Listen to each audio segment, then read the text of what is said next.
están? ¿Bien? ¿Me extrañó? ¿Nos extrañó? Yo también, nosotros también les extrañamos un montón. Pero reciban saludos de toda la familia ahí en Argentina que nos ven de lejos y le conocen de lejos y les aman de lejos. Y bueno, tenemos un montón de cosas para el futuro y bueno, ¿está contento? Yo estoy contento. Les soy honesto, estoy un poquito nervioso, me siento nervioso como si fuera primera vez que estoy predicando, pero está bien, ¿sí o no? ¿Sí o no? Es bueno, son buenos esos nervios. Quiero compartir algo con ustedes. Hemos estado hablando acerca del libro de Efesios, la carta que escribe el apóstol Pablo a la iglesia en Éfeso, y Víctor trajo un mensaje lleno de enseñanza, de un montón de detalles y datos, y estuvo bueno, ¿sí o no? Y luego la semana pasada el profesor también dio una cátedra y estuvo muy bueno el mensaje para ser buenos administradores de la gracia que Dios nos ha dado, y estuvo, ¿sí o no? ¿Sí o no? ¿Sí? Si no, creo que están ahí en YouTube y puede verlos de todas maneras. Pero hemos navegado por las riquezas de esta carta del apóstol Pablo a la iglesia en Éfeso, y tengo mucha historia para contarle acerca de esta iglesia. Tomaría un montón de tiempo hablar de las características, el contexto, la situación geográfica, política, social que estaba viviendo en esos días, pero creo que lo que hoy Dios ha puesto en mi corazón para hablar va a ser algo que va a transformar nuestras vidas de una forma radical. Así que lo ha hecho, este mensaje lo ha hecho a lo largo de la historia de la iglesia global, y creo que lo seguirá haciendo en nuestros días. Así que dile al que está a tu lado: agárrate de la silla. Tenemos sillas bonitas, nuevas, está padrísimo. Entonces quiero que abras tu Biblia en Efesios capítulo 2. Efesios capítulo 2.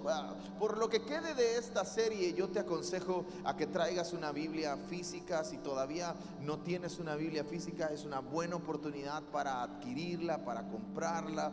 No tomes refresco unas 2 semanas y podrás comprar una buena Biblia. Ahora con el precio que está todo y lo caro que está todo, pues a lo mejor podrías comprar una Biblia de estudio así grandota, poderosa, que necesites un carrito para traerla.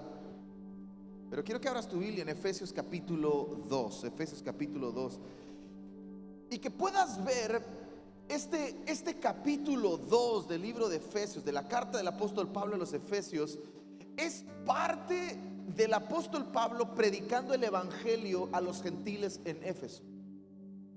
Una de las cosas extraordinarias de Éfeso es que estaba lleno de historia, lleno de griegos, lleno de un montón de cosas extrañas, y bueno, tomaría, como te dije hace un ratito, tomaría mucho tiempo para hablar de la historia, del contexto cultural y geográfico de esto, pero creo que podemos profundizar en la predicación del evangelio que el apóstol Pablo hace en la carta de Efesios, aquí en este capítulo 2. Y quiero que levantes tu mano derecha conmigo y le digas: Señor, alumbra nuestros ojos, alumbra nuestros ojos, alumbra nuestros ojos, abre nuestro corazón. Queremos ver todo lo que tienes para nosotros. Alumbra los ojos de nuestro entendimiento, abre, haz un barbecho en nuestro corazón para que la semilla tenga buena tierra. Señor, creemos que este mensaje puede cambiar nuestra vida para siempre.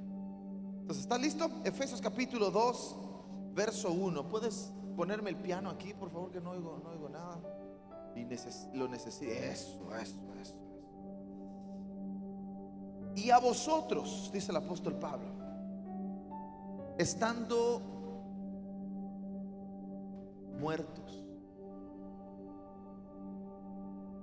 Y a vosotros, estando muertos en vuestros delitos y pecados. Solo con el verso 1 tomaríamos un montón de tiempo para hablar acerca de eso. Pero el apóstol Pablo está dejando claro cuál es la condición de la humanidad. No está hablando solamente de la condición de la iglesia en Éfeso.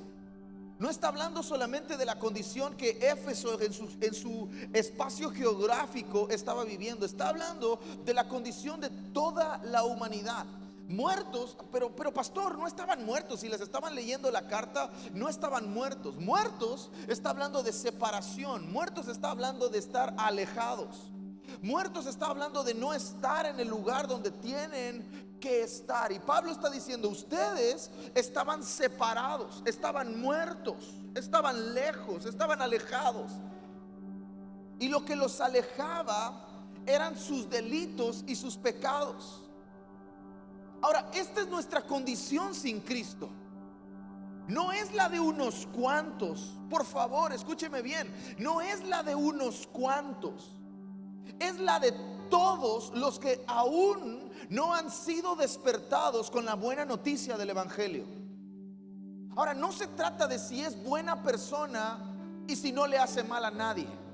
Ay, a lo único que le falta es tener a Cristo, porque es tan buena persona. No importa si es buena persona, no importa si no le hacen mal a nadie. Si no participa del sacrificio de Jesús en la cruz, está muerto en sus delitos y pecados. Pablo no comienza acariciando a la iglesia en Éfeso. Pablo comienza dando un mensaje directo de la condición de la humanidad. Están muertos, y están muertos por causa de sus delitos y sus pecados. Han pecado contra Dios, han pecado contra el plan de Dios, han pecado contra ellos mismos, y eso los tiene separados. No hay otra forma de decirlo, no hay otra forma de expresarlo. Si tú no estás en Cristo y Cristo no está en ti, tú estás muerto en tus delitos y pecados. Es lo que Pablo está diciendo en el verso 1.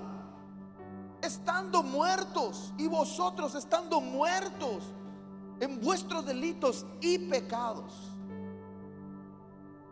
No se trata de solamente una sección de la población del mundo. Se trata de todo aquel que no tiene a Jesús. Se trata de todo aquel que no ha participado de Jesús. No importa. No importa si se porta bien en la escuela. No importa si es un buen empleado. No importa si es un buen esposo, una buena madre, un buen padre, un buen hijo. Sin Cristo, la condición en la que esta persona está es muerte, separación, alejado. ¿Por qué? Verso 2. En los que anduvisteis en otro tiempo, según la tendencia de este mundo, conforme al príncipe de la potestad del aire, del espíritu que ahora mismo está energizando en los hijos de la desobediencia. Verso 3. Entre los cuales también todos nosotros en ese entonces éramos conducidos por los deseos apasionados de nuestra carne, poniendo por obra las tendencias de la carne y de los pensamientos, y éramos por naturaleza hijos de ira, lo mismo que los demás. Pero pastor, yo crecí en una cuna, yo nací en una familia cristiana. Sin Cristo, no importa si naciste en una familia cristiana, sin Cristo, tu tendencia natural por causa del pecado es desobedecer a Dios y su voluntad. Ahora, si yo desobedezco la voluntad de Dios, entonces eso significa que estaré persiguiendo otra voluntad. ¿Cuál? La mía. Sin Cristo, separado de Dios, alejado de Dios, desconectado de la vida de Dios, voy a ir en contra de la voluntad de Dios. Y mi tendencia va a ser desobedecer a Dios, desobedecer su voluntad, persiguiendo la mía. Pablo está diciendo, hey, todos éramos hijos de la desobediencia. Voltea a ver el que está a tu lado, tiene cara de obediente. Sin Cristo, nuestra tendencia era desobedecer. Sin Cristo no era, es desobedecer. Desobedecer la voluntad de Dios y querer obedecer mi voluntad, nuestra voluntad. La vida de pecado era la ruta por la que tú y yo caminábamos. La vida de pecado, practicar el pecado, conducidos por los deseos apasionados de nuestra carne, poniendo por obra las tendencias de la carne y de los pensamientos. Mira lo que Pablo dice: tú no eras, ¿han escuchado esa frase? Todos son hijos de Dios. Eso es mentira, eso no es verdad. Todos son creación de Dios. Dios ha creado cielo, tierra, mar y todo lo que en ella hay, y a Él le pertenece. De Jehová es la tierra, su plenitud, y el mundo y los que en él habitan. Eso es una realidad. Todo le pertenece a nuestro Dios, y no hay nada fuera de nuestro Dios, y no hay nada que Dios no pueda llenar. Eso es una verdad.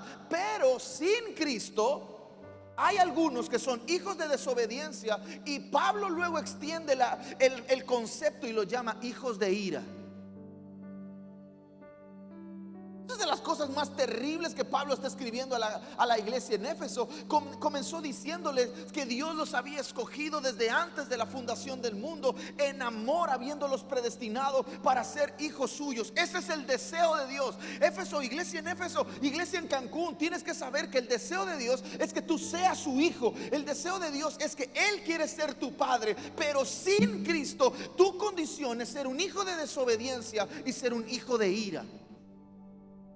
Esto está terrible. Pablo está abriendo los ojos en medio de una cultura influenciada por el pensamiento griego y el pensamiento humanista y la filosofía. Está diciéndole: no importa cuánto intelecto tienes en la cabeza, no importa cuánta información tienes en la cabeza, sin Cristo tú eres un desobediente y eres participante de la naturaleza de la ira. No eres hijo de Dios. Pablo está hablando de la condición y de la ruta por la cual el hombre caminaba. Ahora, hay algo que alimenta el poder de Satanás, y es la desobediencia. Ahora, esto sigue operando. No, pastor, yo soy obediente. No.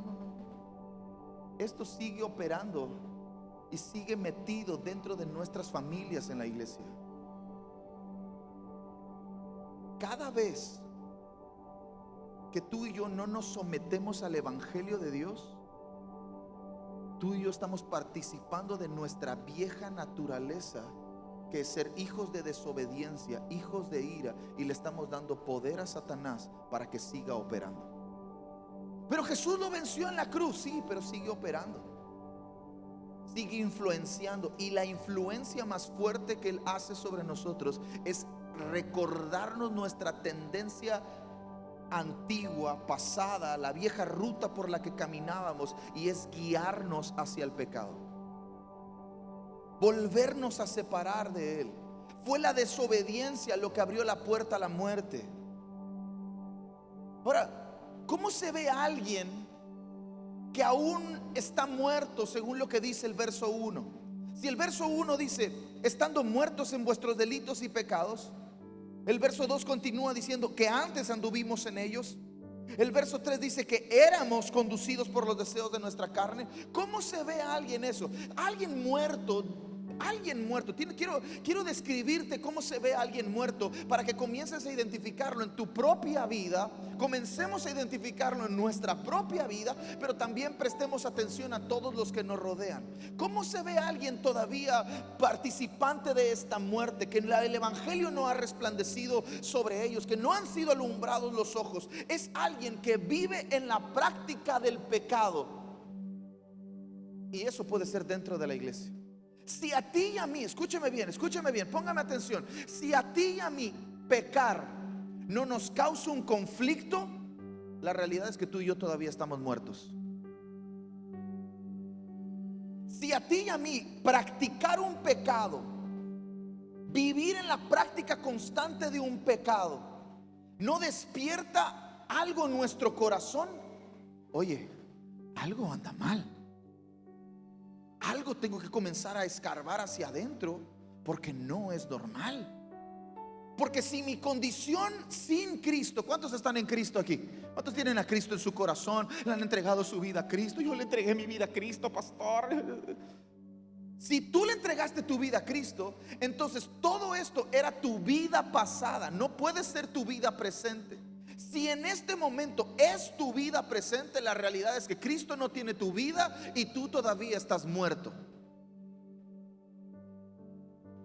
Si yo todavía sigo practicando el pecado, si todavía sigo siendo conducido a las tendencias pecaminosas de mi carne, a los deseos apasionados de mi carne, si todavía sigo satisfaciendo los deseos de mi carne, algo no está bien. Algo no está bien.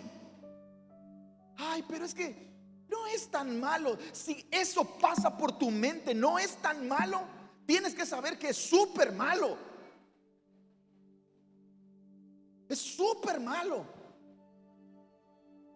Si en un momento tu corazón comienza a decir, no, pero es que no pasa nada. Si eso pasa por tu mente, por tu vida, por tu corazón, probablemente necesites que el evangelio resplandezca sobre ti y necesites abrazar la buena noticia del evangelio. Probablemente necesites ser salvo. Solamente son los 3 primeros versos del capítulo 2 de Efesios.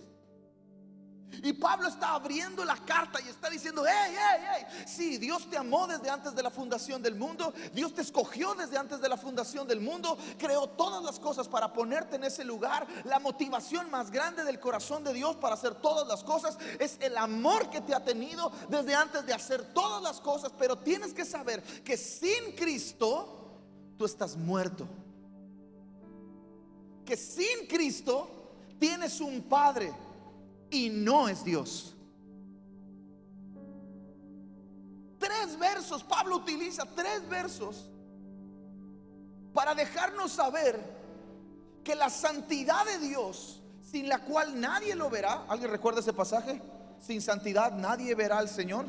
Eso nos habla de 2 cosas importantes. Una, que Él es santo. Dilo conmigo, Dios es santo. Entonces, mira, yo he conocido por estos últimos años un montón de personas que dicen que Dios les habla, que dicen que tienen experiencias con Dios, pero siguen viviendo una práctica de pecado. Yo comenzaría a dudar de esas experiencias, porque Dios es santo. Y Charles Spurgeon, el príncipe de los predicadores, decía esto: no puedes decir que Dios vive en la sala de tu casa cuando el diablo vive en el sótano. Dios es santo. Y Pablo está diciendo en los 3 primeros versículos, la convivencia de Dios con el hombre requiere santidad. Pastor, entonces me tiene que salir una aureola, alitas y tengo que volar. Simplemente necesitas entender que tu vida tiene que estar apartada. Santidad es estar apartado, alejado de lo que antes estaba cerca. Mira cómo funciona. Antes, por causa del pecado, tú y yo estábamos separados de Dios, ¿sí o no? Pero ahora tú y yo en Cristo Jesús estamos cerca de Dios, pero separados del pecado. El pecado nos separaba de Dios y nos acercaba a los deseos apasionados de nuestra carne y la tendencia y la conducta de nuestra carne, pero nos separaba de Dios. Pero ahora en Cristo tú y yo podemos acercarnos a Dios y podemos vivir separados del pecado, separados de eso que nos separó en un principio, porque Dios es santo. Nadie verá al Señor sin santidad. No solamente necesitamos ser como Él, sino que Él es santo. Y su santidad nos hacía merecedores de su ira. Por eso a mí me encanta reflexionar en esto. Jesús me salvó. ¿A cuántos Jesús los ha salvado? ¿De qué te salvó Jesús? De la muerte eterna, del pecado. Sí, pero todo eso era consecuencia de algo.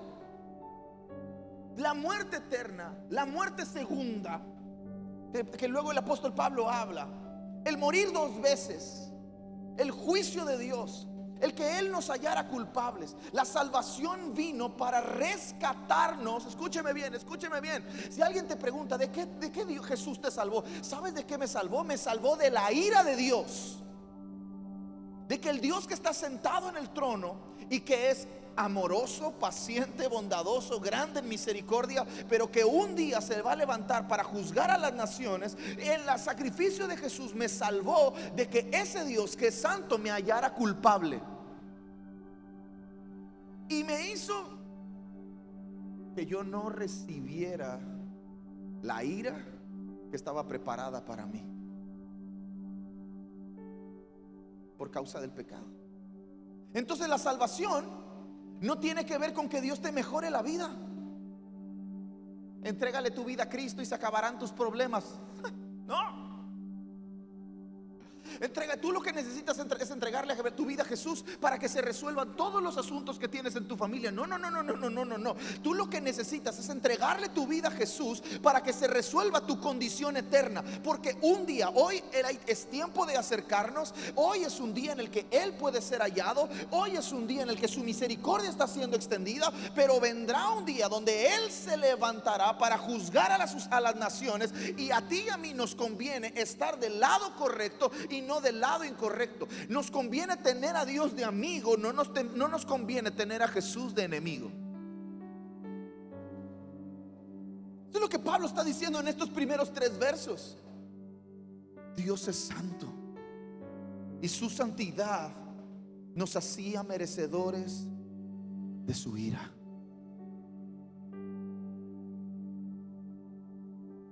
Estando muertos en vuestros delitos y pecados, en los que anduviste en otro tiempo, según la tendencia de este mundo, conforme al príncipe de la potestad del aire, del espíritu que ahora mismo está energizando en los hijos de desobediencia. Cada vez que tú y yo tendemos a desobedecer a Dios, su voluntad, su palabra, su plan, tú y yo tenemos que saber que no es el Espíritu de Dios el que nos está llenando, es el espíritu del príncipe de la potestad del aire, igual al diablo. ¿Sí o no está terrible? Ay, pastor, le extrañamos. Estaba esperando que yo le dijera vamos a conquistar al mundo, ¿verdad? Yo le diera 7 pasos para llegar al éxito y lograr todos sus sueños. De nada sirve que logres tus sueños si cuando te presentes delante de Él se para frente a ti y te dice eres culpable. Yo prefiero que no logres nada, pero que cuando te pares frente a Él te diga eres inocente. Pablo está diciendo anduvimos en otro tiempo lo mismo que los demás. No hay ninguna diferencia sin Cristo. No hay ninguna diferencia entre el que consume drogas con el que miente. Sin Cristo no hay ninguna diferencia. Están igual de muertos. No, pero es que hay pecados mortales, hay pecados más blanquitos, es una mentira piadosa. Están formados en la misma línea. En la misma línea está formado el que roba, está formado el que miente, está formado el que asesina, el que adultera. Está formado en la misma línea. Y la paga del pecado es no hay otra. Y Pablo está diciendo eso. En los 3 primeros versículos está usándolos para decirnos hey, no puedes vivir pecando. No puede ser esta ya tu vida. Iglesia en Éfeso, iglesia en Cancún, tú y yo ya no podemos participar de esta vida. Esta ya no es nuestra vida. Entonces, pastor, nunca vamos a pecar. Sí, probablemente sí, seguramente sí, vas a pecar, pero el pecado va a ser un accidente, no una práctica. El pecado va a ser un descuido. El pecado va a ser una alerta, va a ser un error, una desconexión, un momento en el que necesitamos volver. Y estoy convencido de esto. Dios en algún momento va a permitir que tú y yo nos resbalemos solamente para darnos cuenta que tan firmes estamos. Va a permitir que nuestros pies se trastabillen y tropiecen y se muevan. Es necesario que lo que está lo que crea que está firme tenga que ser sacudido para que entonces quede lo inconmovible. Es necesario, y Dios de pronto permite que tú y yo vivamos experiencias que son complicadas para ver qué es lo que hay en nuestro interior, si vamos a responder de la forma correcta o vamos a darnos cuenta que todavía necesitamos que el evangelio alumbre nuestros ojos y necesitamos recibir la buena noticia de que Jesús nos ha salvado. Pablo está usando estos 3 versículos para dejarnos ver que esta ya no es nuestra vida. Pero de pronto yo me imagino al apóstol Pablo escribiendo esto, y mientras él lo escribe está pensando en la cara que tendría la iglesia en Éfeso. Probablemente la misma carita que tiene usted hoy esta mañana. Mientras alguien le estuviera leyendo la carta en la iglesia, probablemente algunos años antes de que Timoteo apareciera por ahí, o con Timoteo, no lo sé. Pero Pablo está pensando, esto va a pisar algunos callos. Esto va a sacudir a algunos más de la cuenta. Esto no les va a gustar a todos. Y yo imagino a Pablo diciendo, pero no se pueden quedar solo con la mala noticia, porque el evangelio no es una mala noticia. El evangelio es una buena noticia. Y de nada serviría, y no sería para nada una buena noticia, que alguien nos dijera estamos perdidos, si no nos diera la ruta de salida. ¿Te imaginas estar metido en el bosque y que alguien apareciera, Jorge, y te dijera estás perdido?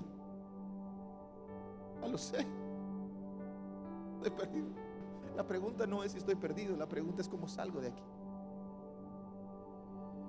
Y Pablo, al darse cuenta de que esa podría ser la mentalidad de la iglesia en Éfeso, al darse cuenta de su condición, al darse cuenta de dónde están parados para con Dios, escribe una de las frases para mí más poderosas de toda la Biblia.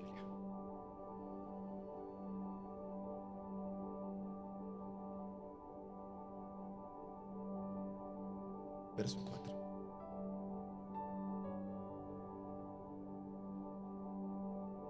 Pero Dios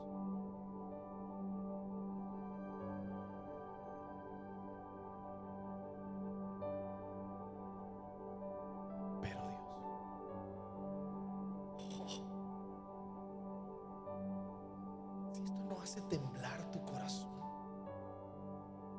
probablemente necesitemos ser salvos todavía. Probablemente todos necesitemos levantar nuestras manos y decirle: Jesús, te entrego mi vida. Mi condición todavía es estar separado de ti. Mi condición todavía es estar lejos de ti.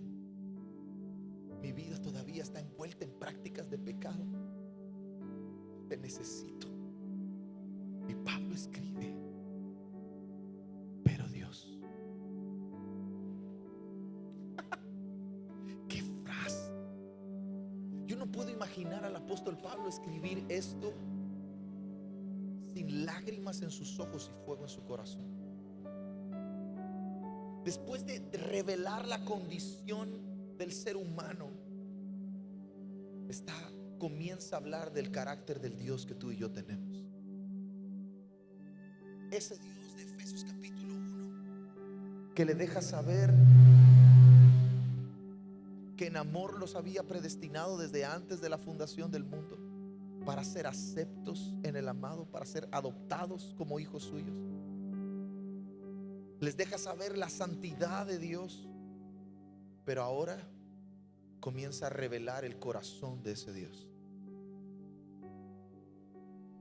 es trascendental. Esta frase es trascendental. Esta frase es transformadora. Y para mí, esta frase es sumamente poderosa. Es por eso que el evangelio no es cualquier mensaje. Tú y yo no poseemos cualquier mensaje. Tú y yo no poseemos un mensaje motivacional. Tú y yo no poseemos un mensaje que cambia la vida de las personas. El evangelio es el pero Dios que la humanidad necesita escuchar. La humanidad necesita escuchar su condición para con Dios, pero también necesita escuchar pero Dios. Tus pecados te alejan de Él. Eres hijo de desobediencia. Eres hijo de ira. Estás lejos. Eres enemigo. Pero Dios. Pero Dios. Hey, pero todo esto que está pasando. Pero Dios. En los primeros 3 versos, Pablo está describiendo la condición de la humanidad. No solo de los gentiles de Éfeso. Está revelando la condición de la humanidad. Pero el verso 4 revela el carácter de nuestro Dios. Y el carácter de nuestro Dios está en estas 2 líneas, en estas 2 frases. 1, no recibimos lo que merecíamos. Y 2, recibimos lo que no merecíamos. Pero Dios, que es rico en misericordia. Pero Dios, que es rico en misericordia. Esa frase está llena de que tú y yo no recibimos lo que merecíamos. ¿Qué era lo que merecíamos? La ira de Dios. Tú y yo merecíamos la ira de Dios. Tú y yo merecíamos que Dios nos consumiera por causa de nuestro pecado. No fue el hombre el que puso el estándar, fue Dios quien puso el estándar. Y toda la humanidad falló ante ese estándar. Y la ira de Dios estaba lista para ser derramada sobre la humanidad. Pero la misericordia de Dios se extendió sobre toda la humanidad para que tú y yo no recibiéramos lo que merecíamos. Para que entonces tú y yo recibiéramos lo que no merecíamos. El amor de Dios, su misericordia, provocó que Jesús separara entre la ira de Dios y nuestra culpa, nuestra muerte segura, para darnos la vida que no merecíamos. Dios estaba listo para derramar su ira. Está listo para derramar su ira. Un día lo hará. Pero en el sacrificio de Jesús en la cruz, yo me imagino que Dios estaba a punto de reiniciar la historia por causa del pecado y de la falta de arrepentimiento y de consagración que la humanidad vivía.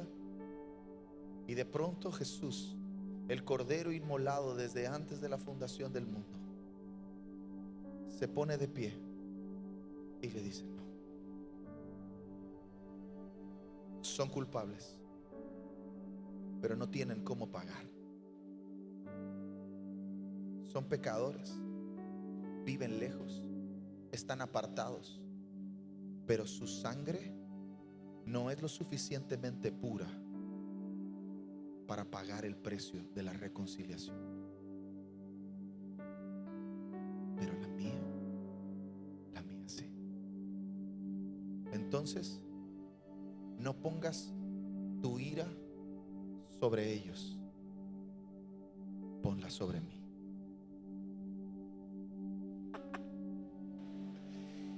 Y Padre, la vida que era para mí, que era exclusivamente mía, ahora dáselas a ellos.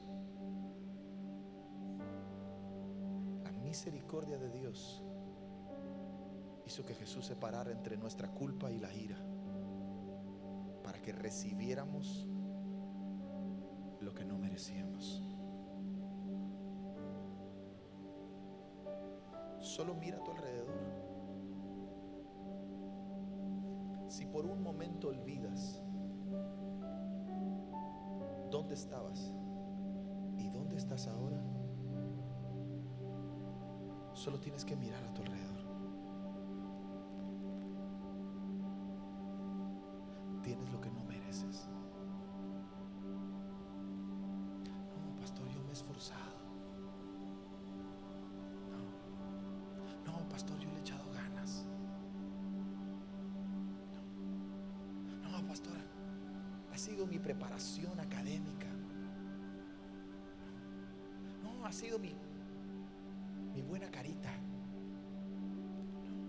Ha sido mi familia donde crecí, mi pasado, la herencia que me dejaron mis padres. Si estás en Cristo, lo que tienes no lo merecías.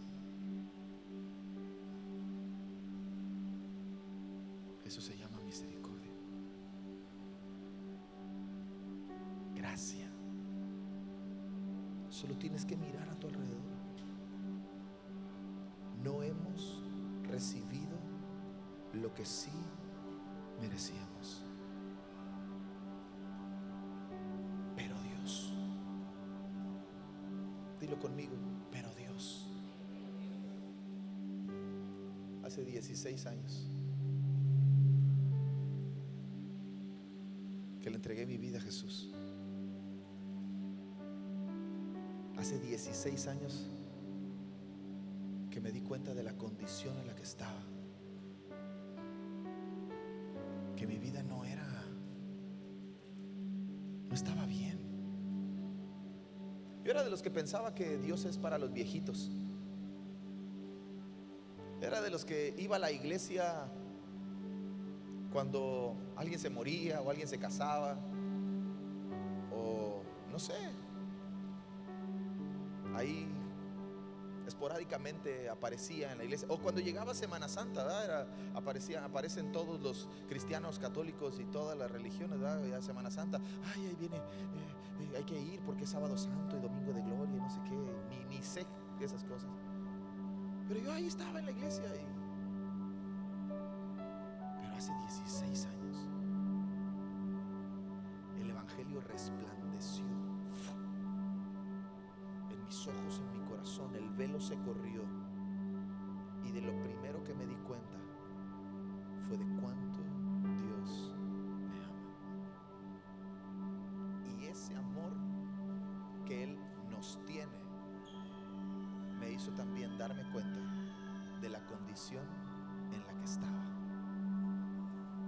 Pero ese amor que me hizo saber cuánto me amaba, la condición en la que estaba, hizo brillar en mi mente, en mi corazón. Pero Dios, que rico en misericordia, ese Dios me ha dado lo que no merecía y no he recibido lo que sí merecía. Una de esas cosas son ustedes. ¿Quién lo iba a decir? Hace 16 años, si alguien me hubiera dicho, vas a pastorear la Iglesia de Restauración Cancún, yo hubiera dicho, estás loco. ¿Yo? ¿De dónde? Si hace 16 años alguien me hubiera dicho, hey, vas a servir a Dios hasta el último día que vivas, yo no lo hubiera creído jamás. Si hace 16 años o 17, 18 alguien me hubiera dicho, hey, vas a vivir en la mejor ciudad del mundo, yo he dicho, no creo.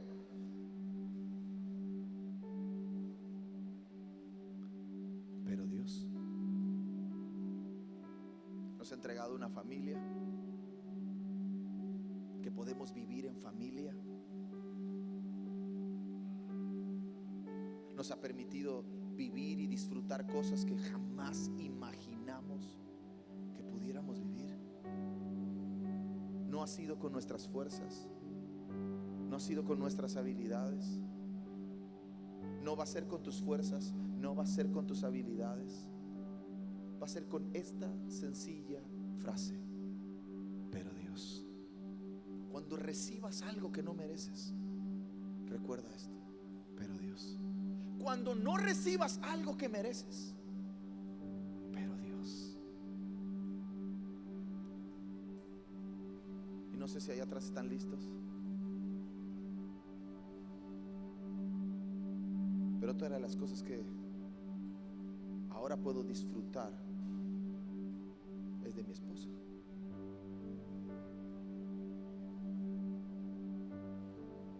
Nunca imaginé este momento.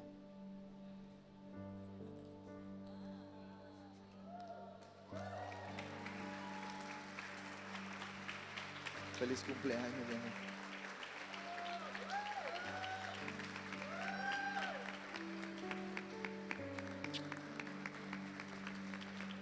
Pero eres mi pero Dios.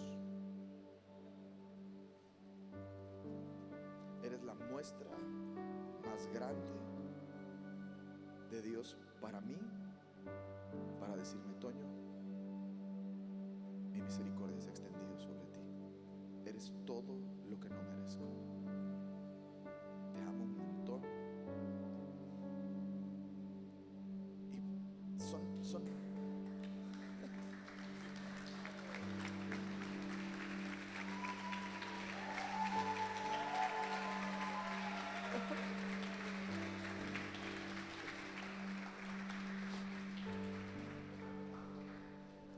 Yo solamente quiero que usted piense eso.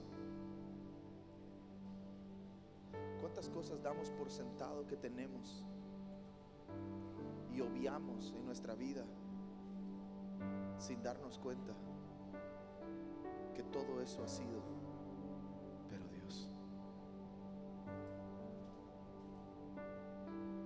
Deberíamos estar muertos.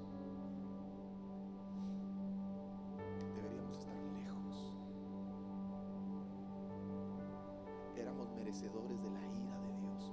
No importa qué tan buena persona te considerabas, te consideres que eres, sin Cristo no mereces nada. Pero Dios.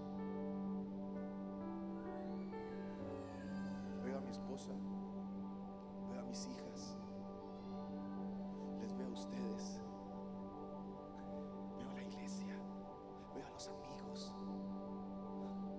Lo primero que vuela en mi mente es: pero Dios. Cada vez que se me ocurre pensar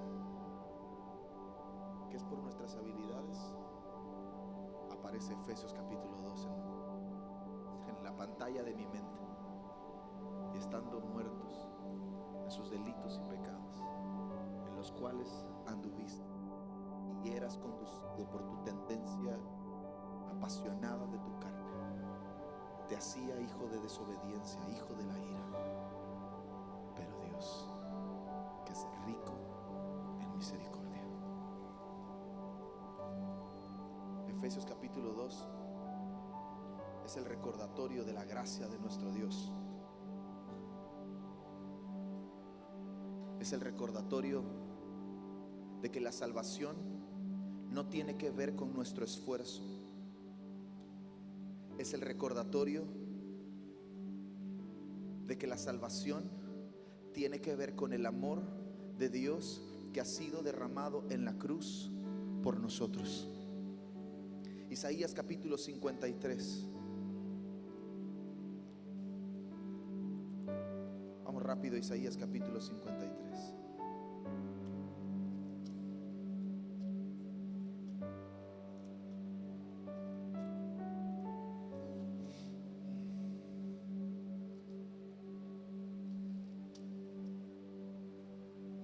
Versos 5 y 6, mira lo que dice.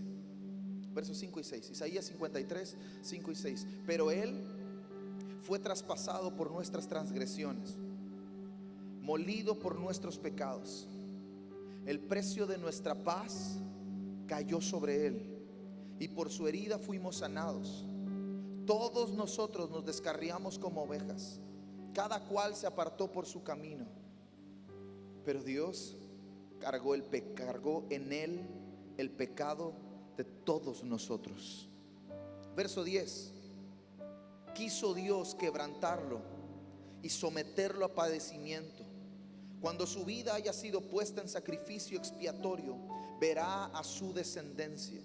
Vivirá por días sin fin, y la voluntad de Dios triunfará en su mano.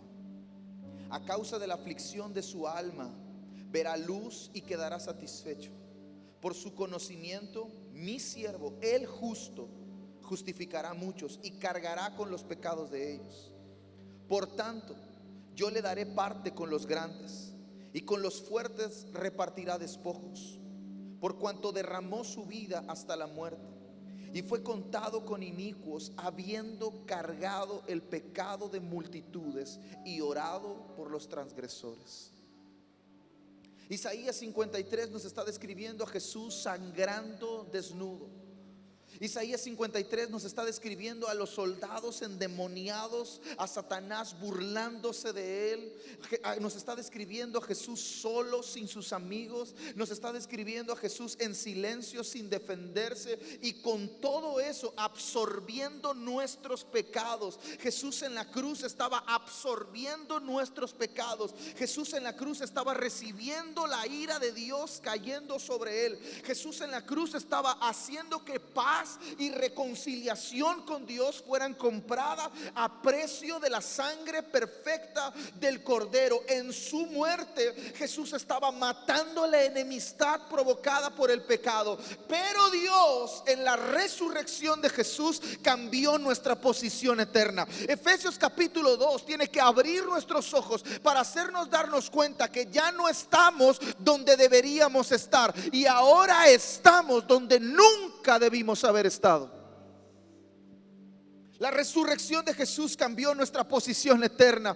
Antes éramos extranjeros, ahora somos ciudadanos. Antes éramos huérfanos, ahora somos hijos. Antes estábamos separados, ahora estamos cerca. Antes éramos enemigos, ahora somos amigos. Parados con orgullo. Antes estábamos parados con orgullo, ahora estamos sentados en lugares celestiales con Cristo Jesús. Efesios capítulo 1 versos 21 y 22 nos hablan de que Él nos sentó juntamente con Él, nos resucitó con Él, hizo que ascendiéramos con Él, y cuando el Padre le dijo siéntate a mi diestra, nos sentó juntamente con Él. Nuestra posición eterna ahora ha cambiado. En la sala del trono hay un montón de gente, un montón de gente. Hay 4 seres vivientes, miles de ángeles, arcángeles, serafines que vuelan por encima, pero nadie de ellos está tan cerca del trono como lo estamos nosotros. ¿Dónde está Jesús en esa sala? ¿Dónde? Y si Jesús está sentado a la diestra y Él nos ha hecho sentar juntamente con Él, ¿dónde estamos nosotros? Mientras todos vuelan, mientras otros arrojan sus coronas y se postran delante de Él, yo me imagino que la silla en la que está Jesús es un sillón, y estamos todos ahí sentados juntamente con Él. Es por eso que Romanos 8 versos 38 y 39 tiene todo el sentido del mundo. Solamente en este momento ese versículo, ese pasaje puede transformar nuestro corazón. Romanos capítulo 8 versos 38 y 39. Por lo cual estoy seguro, Pablo está hablando y está diciendo, estoy seguro de que ni la muerte, ni la vida, ni ángeles, ni principados, ni potestades, ni lo presente, ni lo porvenir, ni lo alto, ni lo profundo, ni ninguna otra cosa creada nos podrá separar del amor de Dios que es en Cristo Jesús, Señor nuestro. ese sacrificio de Jesús. Es la cruz la que nos recuerda que no somos suficientes. Es la cruz la que nos recuerda que lo necesitamos a Él. Es la cruz la que nos recuerda que éramos enemigos, pero la ira de Dios cayó sobre Él, vino sobre Él. Él no pecó, Él se hizo pecado, cargó con todos nuestros pecados para reconciliarnos con Dios, para cerrar la brecha y que ahora tú y yo podamos estar cerca de Él por la gracia. Por gracia, no merecíamos estar ahí, no merecíamos recibir tanto, no merecíamos vivir la vida que vivimos, pero el verso 8 de Efesios capítulo 2 dice: por gracia son salvos. Esto no es un regalo del hombre, esto no es un asunto del hombre, esto es un don de Dios. Por gracia, porque por gracia habéis sido salvados por medio de fe, y esto no de vosotros, es el don de Dios, no por obras, para que nadie se gloríe, porque somos hechura suya, creados en Cristo Jesús para buenas obras, las cuales Dios preparó de antemano para que anduviéramos en ellas. Cuando tú y yo merecíamos el peor castigo, cuando tú y yo éramos hijos de desobediencia, cuando tú y yo merecíamos su ira, cuando tú y yo estábamos apartados de su presencia, el pecado nos había separado. Fue ahí cuando Él nos amó y nos acercó. Él nos dio el regalo más increíble del universo. Para mí el regalo no es servirle, para mí el regalo no es viajar, para mí el regalo no es tener cosas, para mí el regalo es que ahora puedo estar cerca de quien un día estuve lejos. Este regalo no tiene nada que ver con nosotros, pero sí tiene todo que ver con Dios, con su carácter y su corazón para con la humanidad. Dios nos amó desde antes de la fundación del mundo y preparó todas las cosas para reconciliarnos con Él, para hacernos volver al lugar al que siempre hemos pertenecido. Por gracia. Ese regalo viene en una cajita hermosa, y si puede venir el equipo estaría increíble. Ese regalo viene en una cajita hermosa. Pero ¿qué sentido tendría que Dios nos diera un regalo que no podemos abrir? ¿Te gustaría, Jackie, de pronto que Eric viniera con un regalo que no, tómate los regalos, y tú, ¿y qué hago? No tienes la llave, no lo puedes abrir, no sabes cómo se usa, no sabes cómo accedo a lo que está dentro. La cajita solamente es el envoltorio de lo extraordinario que está ahí adentro, pero ¿cómo llego ahí? Y como Dios es rico en misericordia, no quería darnos un regalo que no pudiéramos abrir. Entonces Él con el regalo nos da la llave. Te doy el regalo, pero te doy la llave para abrirlo. Y entonces Él dice: mi regalo es mi gracia, mi regalo es la gracia que no merecías, recibir lo que no merecías y no recibir lo que sí merecías. Pero para acceder a Él tienes la llave, y te voy a dar la llave, y la llave se llama fe. Por gracia han sido salvados por medio de fe. La llave de la fe. La fe no es solamente creer las cosas que no son como si fueran. La fe no solamente es ese momento en el que tú llamas las cosas que no son como si fueran. La fe no solamente es la sustancia de lo que creemos, la expectativa de lo que no vemos. La fe es como ese bebé, como veo a Celita, lo aprendí así. Veo a Cela que todavía no nada bien, ya está queriendo nadar sin sus flotadores, y me dice: papi, párate ahí, y está hondo, no sabe nadar, tiene 6 años, no sabe todavía nadar, pero ella quiere saltar, quiere aventarse a vivir algo que todavía no ha vivido, y me dice: papi, párate ahí, pero me vas a cachar, me vas a cachar. Y yo con los brazos abiertos: mi amor, salta, que a donde vayas te voy a cachar. Eso es fe. Tú y yo parados en la orilla de una alberca, teniendo al Padre Celestial ahí metido en la profundidad, con los brazos extendidos, diciéndonos: salta, que yo te voy a agarrar. Por eso no solamente no es un asunto de obras, no es un asunto de hacer cosas. La salvación tiene que ver con todo lo que Él ya hizo por nosotros. Él nos ha dado la llave para abrir esa cajita, y es la llave de la fe. Escúchame bien, cuando nuestra condición es revelada. ¿Alguien se sintió pecador en esta mañana? Si no te sentiste pecador, vuelve a escuchar el mensaje. Pero yo estaba escribiendo esto y dije: la máquina, todavía necesito resolver algunas cosas en mi interior. A veces me siento pecador. Hay días donde tropiezo y fallo. Usted no, yo no vuelo. Hey, hola, no vuelo. Yo me enojo. Respondo mal, reacciono mal, contesto mal, tengo malos ratos. Hay días en que no quiero hablar con nadie. Hay días en que usted me manda un mensaje y no tengo ganas de contestarle. Hay días en los que peco, claro que sí. Pero ahora ya no practico el pecado. Ahora tengo la llave de la fe para entrar a la sala del trono y alcanzar el oportuno socorro. Ahora ya no vivo en una práctica de pecado. Ahora cada vez que me equivoco puedo sentir el redarguir del Espíritu Santo y correr a los brazos de mi papá y decirle: me equivoqué, perdóname, necesito ayuda, necesito que vuelvas a salvarme. No, ya me salvaste desde hace 16 años, pero quiero tu salvación hoy. Quiero vivir tu salvación hoy. Hoy te necesito. Te necesité hace 16 años cuando reconocí mi condición, pero esa condición todavía sigue viva. Señor, ayúdame a hacer morir la carne por el Espíritu. Te necesito, necesito correr a la cruz todos los días de mi vida. Cuando nuestra condición es revelada, cuando el sacrificio de Jesús es anunciado y la recompensa de ese sacrificio llega a nuestra vida, inevitablemente se produce fe. Tengo un Padre que me ama, que me perdona, que extiende su misericordia sobre mí, que me da lo que no merezco y evita que yo reciba lo que sí merezco. ¿Sabe qué es lo que inmediatamente se produce en el corazón? Fe. Sí, sí. Y cuando fe nace en el corazón del hombre, esta genera algo incomparable que se llama arrepentimiento.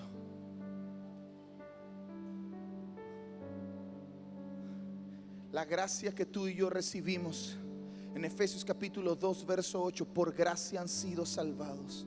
Esa gracia viene para llevarnos a un arrepentimiento profundo. Viene para hacer volver nuestros ojos a Jesús. Y quiero que me acompañes a 2 de Corintios capítulo 7 verso 10.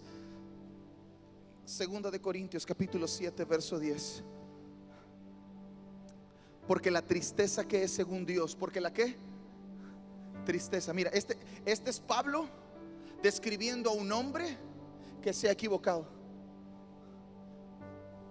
Este es Pablo hablando de un hombre vivo y de un hombre muerto, marcando la diferencia entre los vivos y los muertos, marcando la diferencia entre los que tienen a Cristo y están todavía sin Cristo. Porque la tristeza que es según Dios produce arrepentimiento para salvación, de que no hay que arrepentirse. Pero la tristeza del mundo produce muerte.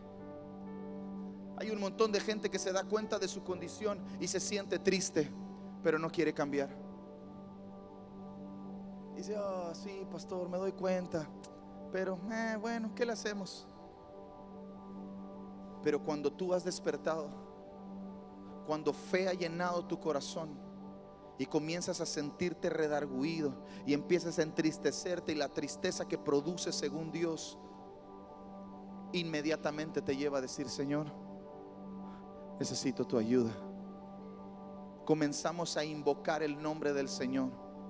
E invocar el nombre del Señor tiene que ver con salvación.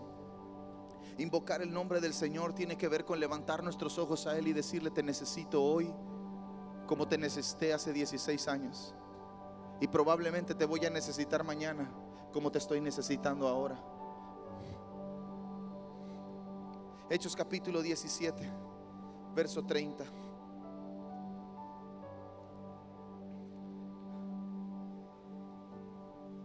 Solamente son 8 versículos de Efesios capítulo 2. Yo le aconsejo que esta semana profundices en la carta a los Efesios. Nada en ella, come de ella, cómete todas las riquezas que hay en ella. No le des una leidita por encima, profundiza.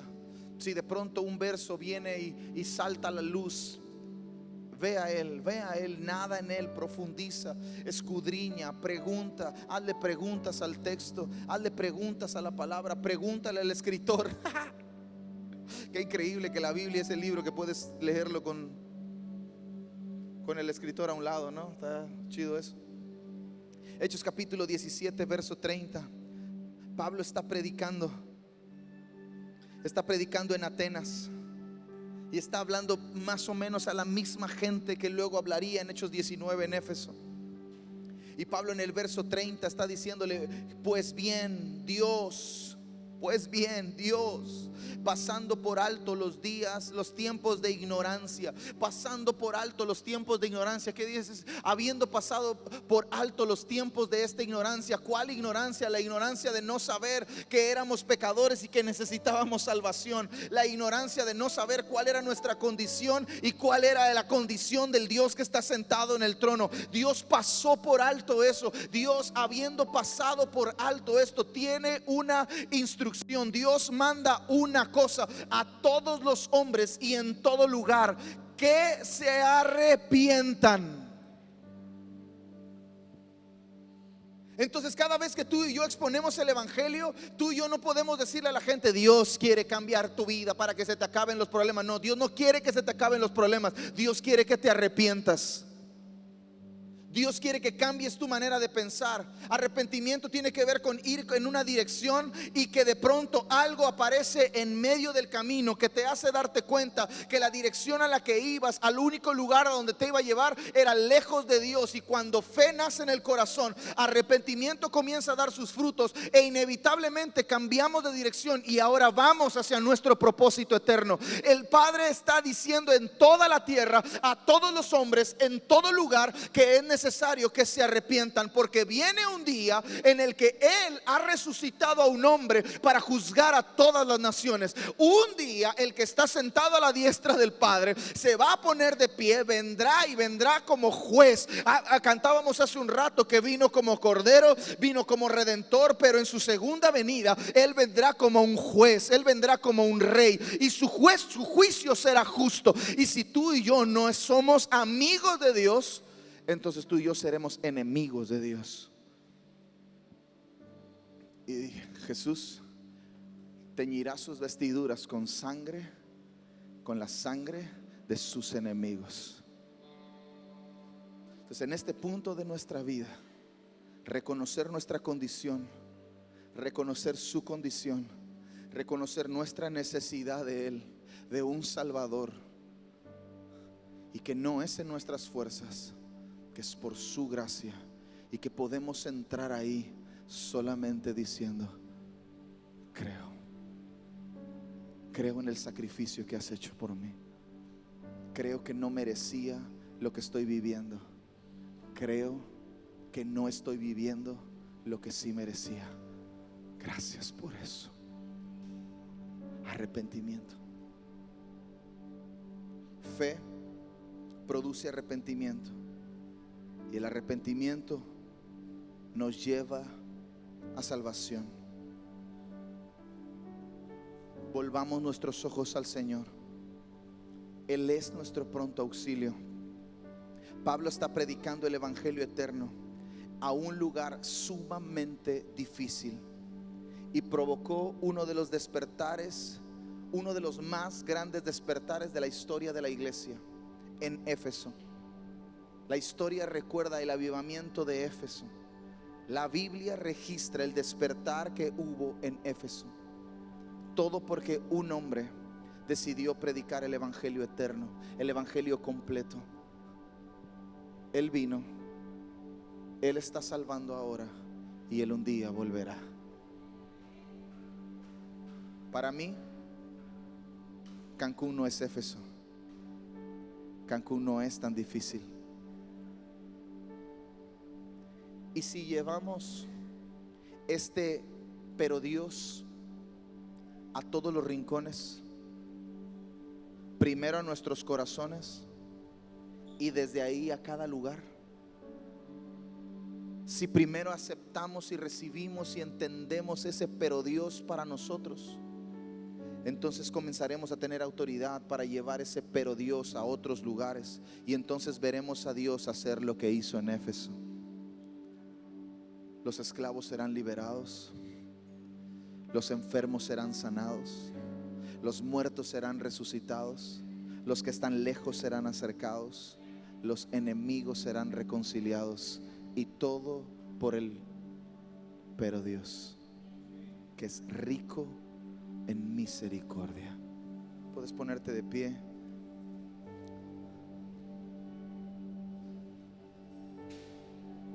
Pero Dios,